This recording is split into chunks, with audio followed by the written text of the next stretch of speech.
အာဒီမာနီလာတာနှစ်ပေါင်တန်းနဲ့ရှိနေပြီဟဲ့ဒီလိုမျိုးခွေးနဲ့တောင်ကိုတုံးပြီးလဲထွန်းတာငါဘဝတစ်သက်လုံးမှာပထမဆုံးချိန်မြင်ရတာပဲဟဲ့နောက်ဆင်သူပရိသတ်များအားလုံးပဲမင်္ဂလာပါရှင်ကျမတို့ရဲ့ Q Story Channel လေးကနေပြန်လည်ကြိုဆိုလိုက်ပါရရှင်ဒီကနေ့မှာတော့နောက်ဆင်သူတွေကိုပြောပြပေးဖို့အတွက်ရွေးချယ်ထားတဲ့ဇာတ်လမ်းလေးကတော့စကားပြောတဲ့တောင်တန်းကြီးဆိုတဲ့ပုံပြင်လေးပဲဖြစ်ပါတယ်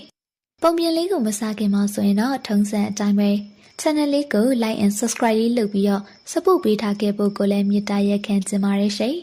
အားလုံးစင်သင်ဖြစ်သွားပြီဆိုရင်တော့ပုံပြင်လေးကိုစတင်လိုက်ချင်ပါတယ်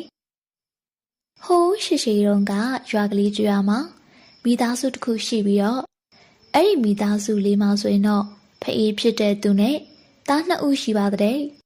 သူတို့မိသားစုကလေးဟာဆိုရင်တော့တောင်ကြီးရွာကလေးမှာနေထိုင်ပြီးတော့ညီအကိုနှစ်ဦးဟာမတူညီတဲ့ဇယိုက်နဲ့လက္ခဏာတွေရှိကြပါတဲ့အကိုကြီးဖြစ်တဲ့သူရဲ့နာမည်ကတော့မောင်ကောင်းဖြစ်ပြီးတော့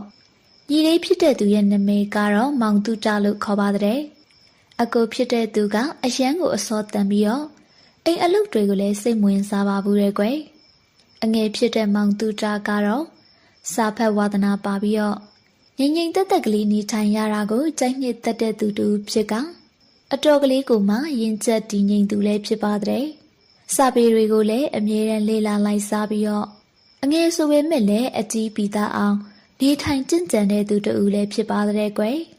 ဒီလိုနဲ့သူတို့မိသားစု၃ယောက်ဟာနှစ်ပေါင်းများစွာအတူတူနေထိုင်ခဲ့ပြီးတဲ့နောက်မှာတော့ဖခင်ဖြစ်သူကွယ်လွန်သွားခဲ့ပြီးသူတို့ညီကိုနှစ်ယောက်စလုံးကလည်းမိဘမဲတွေအဖြစ်ကိုရောက်သွားပါတဲ့ကွယ်ဒီလိုနဲ့အကိုဖြစ်တဲ့သူက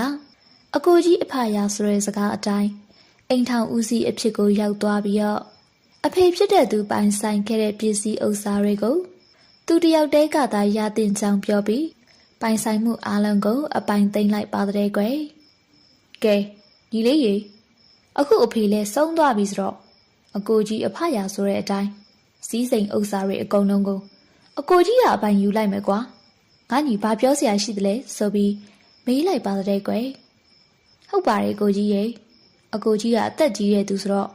အကိုကြီးပဲဆုံးဖြတ်ပါဗျာညီလေးကတော့စင်ပြေပါတယ်အကိုကြီးဆုံးဖြတ်တဲ့အတိုင်းလုပ်ပါမယ်ဆိုပြီးမောင်တူတာကသဘောတူလိုက်ပါတဲ့ကွယ်ဒီလိုနဲ့အကိုဖြစ်တဲ့မောင်ကောင်းကသူတို့ဖခင်ဖြစ်သူပိုင်နဲ့အိမ်ချမ်းမြေလေယာနဲ့ကျွဲတွေနွားတွေအကုန်လုံးကိုယူထားလိုက်ပြီးတော့ညီဖြစ်တဲ့သူကတော့ခွေးတွေကြောင်တွေနဲ့သူချစ်မြတ်လို့ရတဲ့စာအုပ်တွေကိုပဲအမွေအဖြစ်ရလိုက်ပါတဲ့ကဲငါညီရေမင်းက